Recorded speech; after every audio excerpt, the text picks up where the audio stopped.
स्वागत है भाई आप सभी मित्रों का आपके अपने YouTube चैनल में एक बार फिर से। जैसा कि दोस्तों आज हम आपको बताने वाले हैं वर्णमाला ब्राह्म चिन्ह पुनरावलोकन के बारे में। बहुत ही इम्पोर्टेंट चैप्टर भाई, और यहाँ से 2-3 क्वेश्चन हमेशा फंसते हैं, हर पेपर में फंसते हैं।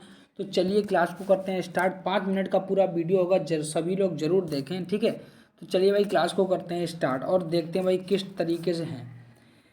दिया गया है आपका, जिन वर्णों का उच्चारण बिना किसी अवरोध के तथा बिना किसी दूसरे वर्ण की सहायता से होता है उन्हें क्या कहते हैं भैया? उन्हें स्वर बोला जाता है। सभी लोग याद रखेंगे क्या बोलते हैं, यानी बिना किसी अवरोध के, बिना रुके किसी दूसरे वर्ण की सहायता से होता है, उन्हें क्या कहते हैं? स्वर बोलते हैं भैया। सभी लोग याद रखेंगे, ठीक है, सभी लोगों को याद रखना है।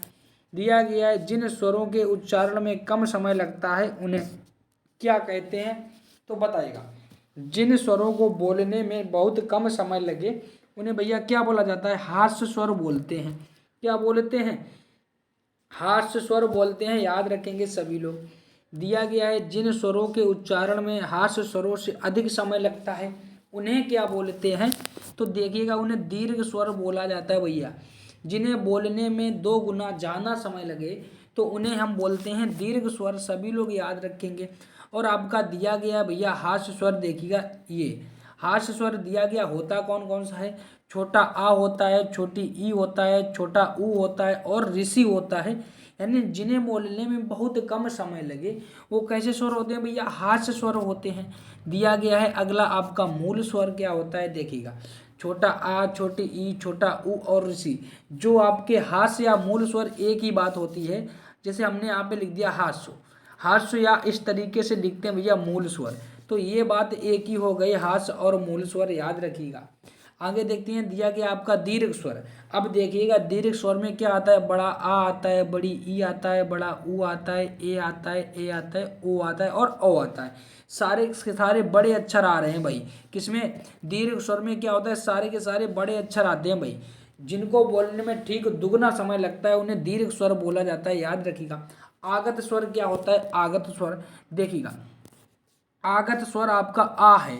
जैसे हमने यहाँ पे लिख दिया कापी, है ना, ये कैसा शब्द हो गया? कापी कैसा हो गया? आगत हो गया आपका। याद रखना है, कापी जैसे हमने लिख दिया तो भैया क्या हो गया? कापी आगत हो गया ना। हाँ, अंक की बंदी वाला आ जाएगा। अगला दिया गया अग्र स्वर कौन से होते हैं? तो देखिएगा, छोटी ई, बड़ी ई, ए और ए, ये कैसे स्वर हैं? आपके अग्र स्वर हैं भैया। अगर पूछा जाए मध्य स्वर में सिर्फ एक आता है, छोटा आ। सभी लोग याद रखेंगे, मध्य स्वर में क्या आता है? सिर्फ और सिर्फ एक आता है आपका, छोटा आ। याद रखिएगा। दिया गया पश्च स्वर, पश्च स्वर में बड़ा आ, छोटा ऊ, बड़ा ऊ, ओ और आ आता है पश्च स्वर में। बात किया जाए समृद्ध स्वर कौन कौन से होते हैं, तो याद रखना है, बड़ी ई, बड़ा ऊ आपका समृद्ध, और छोटे ई, छोटे ऊ आपका क्या हो जाएगा? अर्ध समृद्ध। सभी लोग याद रखेंगे। अगला दिया गया विव्रत क्या होता है? समृद्ध, अर्ध समृद्ध तो आपने पढ़ लिया। विव्रत देखिएगा, दिया गया बड़ा आ, ए और ओ क्या होते हैं? आपके विव्रत होते हैं। पूछा जाए अर्ध विव्रत तो याद रखिएगा, ए, छोटा आ, ओ और आ, आगत वाला आ आएगा। ये कैसा स्वर है आपका? अर्ध विव्रत है। सभी लोगों को याद रखना है। दिया गया व्यंजनों की संख्या कितनी होती है? तो भैया 41 होती है। सभी लोग याद रखें। अगला दिया गया स्पर्श व्यंजनों की संख्या 27 होती है। अगर पूछा जाए अंतस्थ व्यंजन कितने होते हैं? 4 होते हैं। पूछा जाए कौन कौन से होते हैं तो याद रखिएगा, या, रा, ला और वा। अगर आपसे पूछा जाए ऊष्म व्यंजन कौन से होते हैं तो 4 होते हैं भैया, तीनों, सा सपेरा वाला, सा सीटी वाला और सा षटकोणा वाला, और प्लस हा। ये आपके कैसे व्यंजन है? ऊष्म व्यंजन है। याद रखिएगा। अगला आपका दिया गया आगत व्यंजन कौन से हैं? आगत व्यंजन 2 होते हैं भैया। अगर पूछ दिया जाए आगत व्यंजन कौन से हैं भैया 2, तो क्या बताएंगे? बताइएगा भाई सभी लोग। आगत व्यंजन यदि आपसे पूछ दिया जाए तो क्या हो जाएगा भाई इसका राइट आंसर? ठीक है भाई, सभी लोग याद रखेंगे। अभी हम आपको बता देंगे। दिया गया संयुक्त व्यंजनों की संख्या कितनी होती है? 4 होती है। सभी लोगों को याद रखना है। यदि आपसे पूछा जाए संयुक्त व्यंजनों की संख्या क्या हो जाएगा भैया? 4 होती है। सभी लोगों को याद रखना, छत्र, ज्ञा और त्र। हाँ, सभी लोग याद रखेंगे। अगला दिया कि क वर्ग की ध्वनियाँ कौन कौन सी होती हैं? तो याद रखें, कंठ में कौन कौन सी ध्वनियाँ आती हैं? का, खा, गा, घा और ड़ा। याद रखना है। चा वर्ग अगर पूछा जाए तो पूरा चा चरखा वाला चा वर्ग होता है भैया, पूरा आता है। कैसे देख लीजिएगा भाई, कौन कौन सा होता है, चा छा जा झा और यहाँ होता है आपका चा वर्ग में दिया गया है टा वर्ग। टा वर्ग में क्या होता है, टा ठा डा ढा और ला। डा और ढा आपके कैसे व्यंजन हो जाते हैं, उच्छिप्त व्यंजन हो जाते हैं डा और ढा। कैसे व्यंजन है भैया, उत्क्षिप्त व्यंजन है, सभी लोगों को याद रखना है। ठीक है, डा और ढा दिया गया है आपका ता वर्ग। तो ता वर्ग में आता है ता आता है, था आता है, दा आता है, धा आता है और ना आता है। आपका बचा है पा वर्ग। देखिएगा पा वर्ग में ध्वनि आती है पा फा बा भा और मा। पा वर्ग में क्या होता है अभी आपको बताना है। ये आपका हो गया भैया कंठ, देख लीजिएगा सब लोग कंठ। ठीक है, ये आपका हो गया तालु, ये आपका हो गया मूर्धा और ता था धा, ये क्या हो गया, जल्दी से सभी लोग बताइएगा, जल्दी से सभी लोगों को बताना। इसी तरीके से ये सारे सारे जैसे पा पा बाबा, ये आपका क्या हो गया, ओष्ठ हो गया ना, ओष्ठ हो गया ना। हाँ, क्या हो गया भैया, आपका ओष्ठ हो गया। और पूछा जाए ता था दा धा और ना, ये कौन सा है भाई, तो सभी लोग बताएंगे क्या हो जाएगा इसका राइट आंसर, ता था, यानी कि ये आपका हो जाएगा दंत। क्या हो जाएगा भैया, दंत हो जाएगा, सभी लोगों को याद रखना है। अगला आपका दिया गया देखिए अंतस्थ व्यंजन कौन कौन से होते हैं, यार अलावा अभी आपको बताया था। अर्ध स्वर कौन कौन से होते हैं, या और वाह होता है।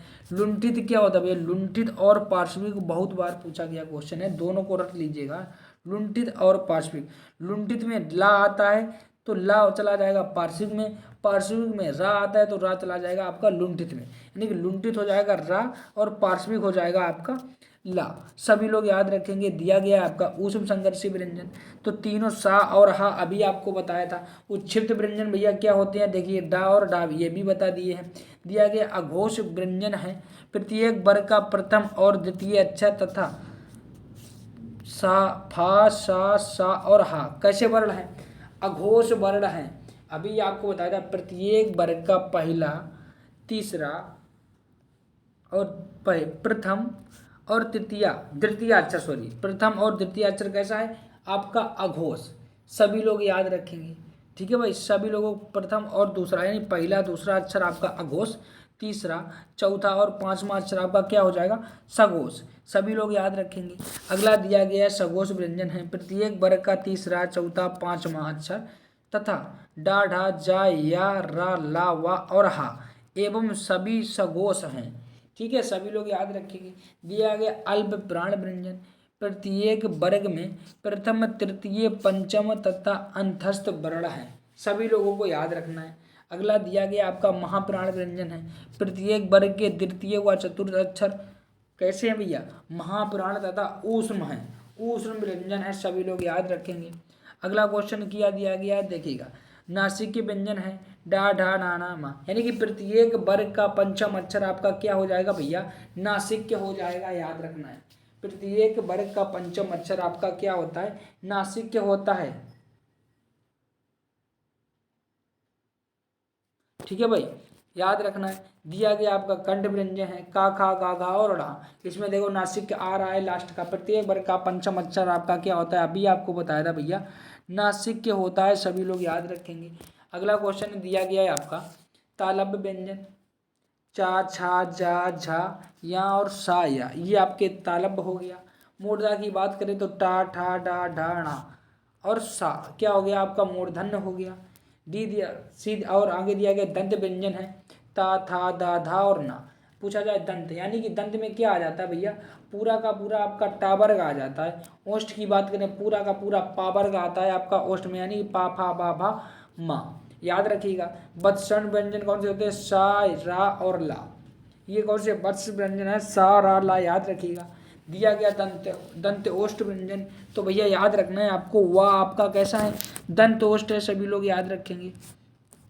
दिया गया स्वर तंत्री व्यंजन है हा, याद रखना है। विराम का अर्थ होता है ठहरा हो या रुकना, रुकाओ विराम, याद रखना है। श्री कामता प्रसाद गुरु के अनुसार विराम चिन्हों की संख्या 20 है, याद रखिएगा।